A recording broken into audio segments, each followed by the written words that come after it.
নমস্কাৰ MD plus নিউজলৈ সমদৰ্শক মই মৃণালে স্বাগতম জনাইছো আৰু এনেকুৱা খবৰসমূহ নিতৌ চাবৰ বাবে আমাৰ এই চেনেলটি সাবস্ক্ৰাইব কৰিব লগতে আমাৰ এই ভিডিঅ'টি একোটাকৈ লাইক কৰি শ্বেয়াৰ কৰিবলৈ নাপাহৰিব আৰু অসমৰ লগতে বিভিন্ন প্ৰান্তৰ পৰা একেলগে কেইবাটাও লৈ আহিছো বিগ ব্ৰেকিং নিউজ বাতৰিটোলৈ মন কৰিব অৰুণোদয়ৰ আঁচনিৰ বাবে কাকো খাতিৰ কৰিব নালাগে আৰু যাব নালাগে ডিসি অফিচলৈ ঘৰতে বহি অৰুণোদয়ৰ আঁচনিৰ বাবে আজিয়ে কৰক 6টা কাম আৰু মাহে লাভ কৰক 1250 টকাকৈ মুখ্যমন্ত্ৰী ডক্টৰ হিমন্ত বিশ্ব শৰ্মাই কৰিছে ডাঙৰ ঘোষণা লৈ আহিছো এই মুহূৰ্তত ডাঙৰ খবৰ বিগ ব্ৰেকিং নিউজ অৱশেষত চিন্তামুক্ত হল হাজাৰ হাজাৰ মহিলাৰ তালিকাৰ পৰা নাম কৰ্তন হোৱা প্ৰতিগৰাকী মহিলাই লাভ কৰিব অৰুণোদয় আৰু অৰুণোদয় আঁচনি নোপোৱাকৈ কোনো এগৰাকী মহিলা নাথাকিব বুলি মুখ্যমন্ত্ৰী ডক্টৰ হিমন্ত বিশ্ব শৰ্মাই কৰিলে ডাঙৰ ঘোষণা আৰু ঘৰতে বহি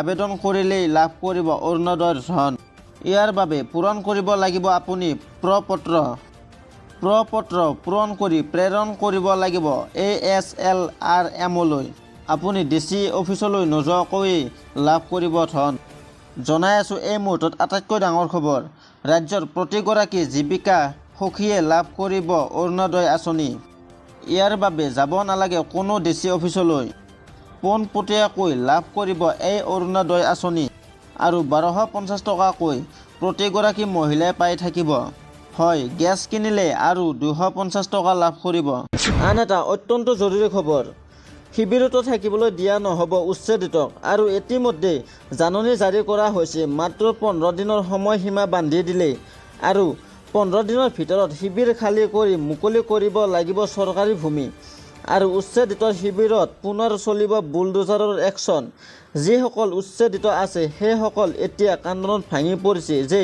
এতিয়া আমি কলৈ যাম কি কৰিম এনেদৰে কান্দনত ভাঙি পৰিছে উচ্ছেদিতসকল লৈ আহিছো এই মুহূৰ্তত সবিশেষ খবৰ বিগ ব্ৰেকিং নিউজ শিবিৰতো থাকিবলৈ দিয়া নহব উচ্ছেদিতক খালী কৰিব লাগিব 15 দিনৰ ভিতৰত শিবিৰ হয় পুনৰ উচ্ছেদিতৰ শিবিৰত চলিব উচ্ছেদ অভিযান আৰু প্ৰশাসনে 15 দিনৰ সময়সীমা বান্ধি জাৰি কৰিছে নটিচ 43টা পৰিয়ালক পুনৰ কৰা হ'ব উচ্ছেদ অভিযান 3 বছৰ পূৰ্বে লখিমপুৰৰ 43টা পৰিয়ালক কৰা হৈছিল উচ্ছেদ আৰু উচ্ছেদৰ পিছতেই একাংশ লোকক প্ৰশাসনে শিবিৰত থকাৰ দিছিল অনুমতি বৰ্তমান তেওঁলোকক পুনৰ দিয়া হৈছে উচ্ছেদৰ জাননী আৰু প্ৰশাসনে আমাক থাকিবলৈ দিয়াৰ পাছতো আমি কেনেকৈ বেদখলকাৰী হ'ম আমাক চৰকাৰে পুন সংস্থাপনৰ ব্যৱস্থা কৰক 3 বছৰে আমাক আশ্বাস দি এতিয়া বিশ্বাসঘাতকতা কৰিছে চৰকাৰে লখিমপুৰত শিবিৰ পাতি থকা উচ্ছেদিতৰ হাহাকাৰ লাগিছে এতিয়া আন এক ডাঙৰ খবৰ ধপাত বা গুটখা জাতীয় সামগ্ৰীৰ বিৰুদ্ধে আৰম্ভ হ'ল তীব্ৰ অভিযান আৰু প্ৰতিখন দোকানে এতিয়া অভিযান চলাইছে প্ৰশাসনে আৰু নিয়ম উলংঘা কৰিলে যাব লাগিব জেললৈ আৰু লগতে ভৰিব লাগিব জৰিমনা এতিয়াৰে পৰা পৰিব বিপদত ধপাত বা গুটখা জাতীয় সামগ্ৰী বিক্ৰী কৰিলেও লৈ আহিছো এই মুহূৰ্তত সবিশেষ খবৰ বিগ ব্ৰেকিং নিউজ অৰ্ডাৰৰ পিছতে আৰম্ভ হ'ল একশন ধপাত গুটখা জাতীয় সামগ্ৰীৰ বিৰুদ্ধে আৰম্ভ হ'ল অভিযান আৰু দোকানে তীব্ৰ অভিযান চলাইছে প্ৰশাসনে আজি জিলা আয়ুক্তই বৃহৎ টিম লৈ চলালে অভিযান চৰকাৰী বালক বিদ্যালয় চৰকাৰী ছোৱালী উচ্চতৰ মাধ্যমিক বিদ্যালয় শহীদ ভোগেশ্বৰী ফুকনি অসামৰিক চিকিৎসালয়তো সৰ্ববৃহৎ অভিযান চলাইছে প্ৰশাসনে আনন্দৰাম মহাবিদ্যালয়ৰ চৌহদৰ ওচৰত ধপাত আৰু গুটখাৰ বিৰুদ্ধে অভিযান জনাই আছো এই মুহূৰ্তত ডাঙৰ খবৰ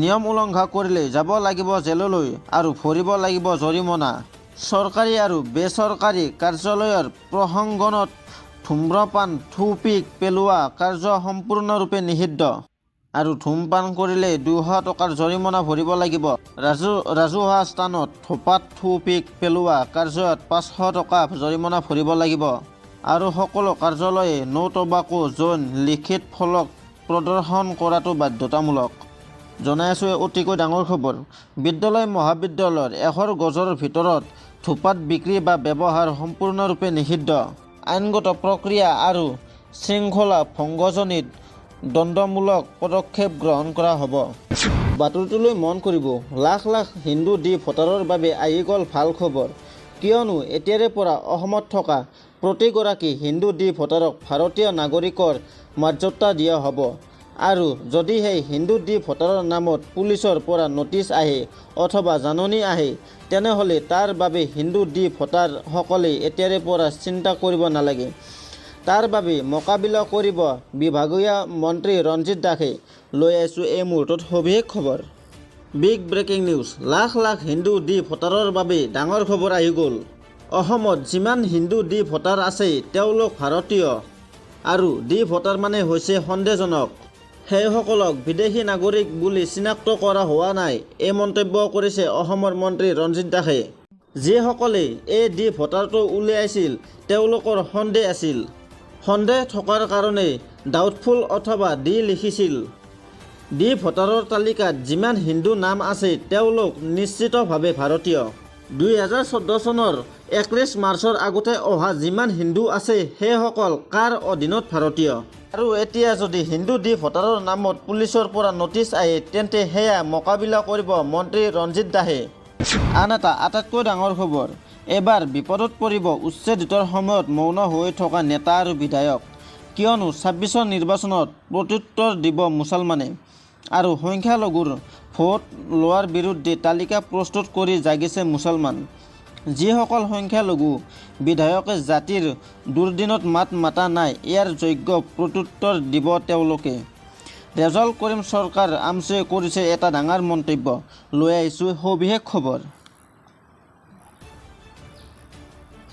বিগ ব্ৰেকিং নিউজ। বিপদত পৰিব উচ্ছেদৰ সময়ত মৌন হৈ থকা নেতা আৰু বিধায়ক।